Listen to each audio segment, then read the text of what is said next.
The Tao of Self-Confidence, Episode 294. Welcome to the Tao of Self-Confidence, where I share stories of amazing women who have discovered their inner journey to self-confidence. Visit our website at thetaoofselfconfidence.com. Your inner journey to self-confidence awaits. Well, hello friend. Welcome to the Tao of Self-Confidence, where I share stories of amazing women who have discovered their inner journey to self-confidence. I'm your host today, Sheena Yap Chan, and today I have a phenomenal lady on the show today. She is the founder of Project Felicia, which she will explain more what it is about.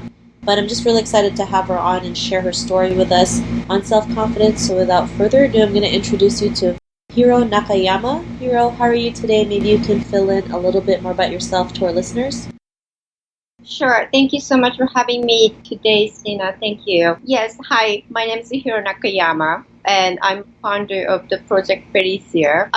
What is Project Felicia? Is basically fragrance marketing company. We do distribution and also workshop to the consumer around the smelling stuff. I found this business a couple years ago, and after I suffer sort of like losing a sense of smell due to my personal life experience, and which actually stressed me a lot. And then I wanted to share my joy after I rediscover the sense of smell.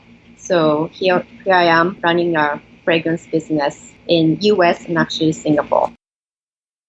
Awesome. Well, thanks for sharing that. And, that's quite a story, losing your sense of smell and being able to regain it. It's a great story to share, especially when there's a lot of people out there who feel like there's no light at the end of the tunnel. There usually is. And, you're a great example of it. You get to open a fragrance store, right? Who would have thought? So congrats to that. And Hiro, what's your cultural background? Yes, I was born and raised in Japan. And so I am Japanese, purebred, but half of my life in the state is so sort of like Japanese American. Thanks for sharing that. And what would be your favorite self-confidence quote? Quote is believe in yourself. I love it. It's short and sweet and, so powerful because, especially being, an Asian woman, it's really not difficult, maybe challenging. I'd like to use that word, challenging for us to believe in ourselves because of the way we've been brought up. We've been told never to make any noise, just do as you're told. You give way to other people before you give to yourself, right?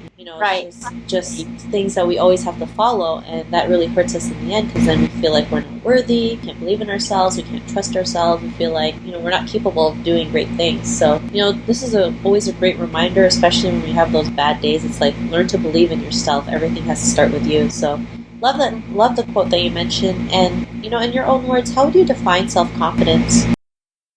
So basically, this quote, believe in yourself, was given by my Canadian boss, former Canadian boss. And she actually believed me more than I believe myself. And so like how I define this one is basically very simple, be comfortable with being yourself. So that's pretty much the definition of believing yourself. Thanks for sharing that. And, it's so true, right? When we learn to be comfortable with ourselves and especially in our own skin, it's the greatest feeling. Then you can do whatever, you have more confidence to do what you want, regardless of what others may think of you, because we all get scared at one point of what others may think of us if they think we're crazy or if we're doing something like out of the box. But that's okay because now we have that confidence to go out there and do it and inspire others in the process. So thanks for sharing that definition. And Hiro, what was your life like before your discovery of self-confidence? Well, I'm still like rediscover kind of stage back and forth. Nothing is like a fixed, right now as, my life is still evolving. But what happened is my early 30s, like basically going through a lot of major changes and moving to New York City and like going through the divorce and sort of like I don't know what is my sense of self and where I belong to.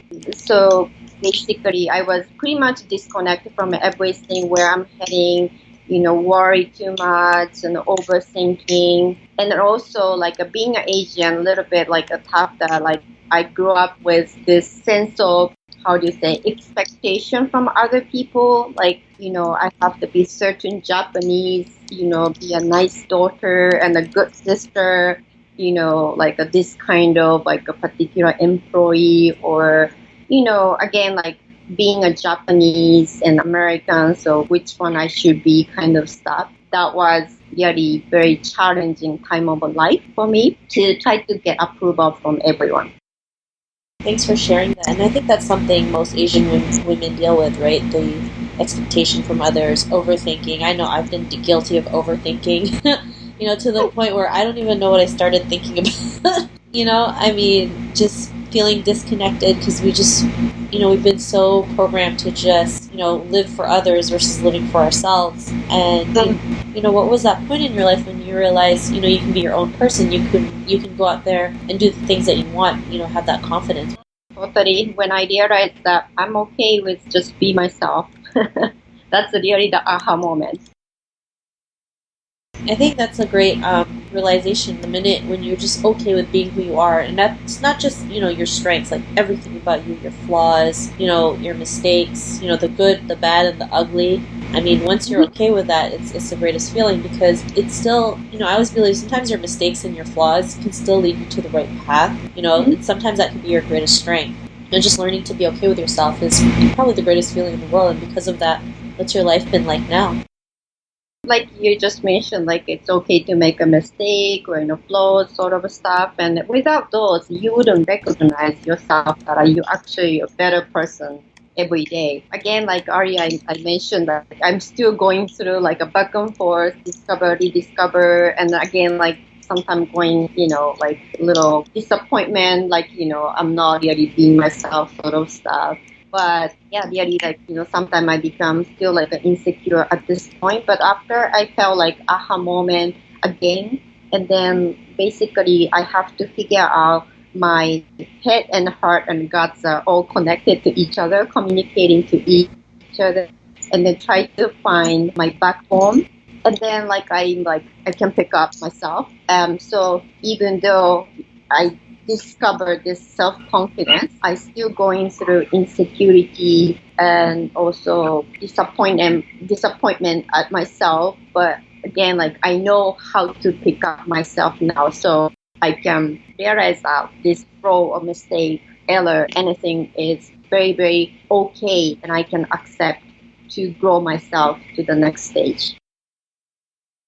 Thanks for sharing that. And, it's great that you were able to, share with us that, you still go through disappointments, you still go through insecurities, because, we all go through it, right? We're going to always have new discoveries, new challenges, new experiences that's going to help us become stronger. And as long as we recognize it and we're aware of it and we know how to fix it, it's better for us to, quickly kind of find a solution or pick ourselves up faster and keep going. So thanks for sharing that, because I always believe like self-confidence is like something that you do forever. It's not just, you do one thing and it's there. It's a daily practice, daily act. So thanks for sharing that. And, to the woman who's listening to your episode, she may be in her own journey of self-confidence.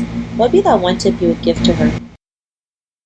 Just be comfortable with your skin, and then basically you have a whole life to discover yourself, get to know yourself. So just enjoy the moment and change, attitudes throughout your own journey. Those are great tips, especially learning to enjoy the moment. I think as women, especially Asian women, we tend to forget to enjoy what's around us in the present moment because we feel like we always have to do something more. We feel like we're not enough. So, just a simple act of just enjoying the moment can be such a great exercise to do. So thanks for that awesome tip. And if our listeners wanted to get to know a little bit more about you and what you do, is there any links or social media profiles we can connect with? I am on the Facebook and Instagram, and then like my website is called like projectfelicia.com.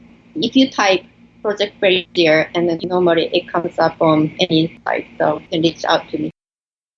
Awesome. Well, thanks for sharing that. And to our listeners, if you want to connect with Hiro, you can also head on over to thetaoofselfconfidence.com and search for Hiro's name. Her show notes will pop up along with everything else we talked about. And I just want to thank Hiro for taking the time to share her story and journey with us on self-confidence. So thank you so much. Thank you. Not a problem. It was an honor having you on the show. And to our listeners, be on the lookout for another new episode of another amazing woman's journey to self-confidence, and we'll catch you later. Bye for now. Thank you for tuning in to another amazing episode of the Tao of Self-Confidence. Sign up for our free membership site to get more amazing resources for self-confidence by visiting our website at thetaoofselfconfidence.com. Your inner journey to self-confidence awaits.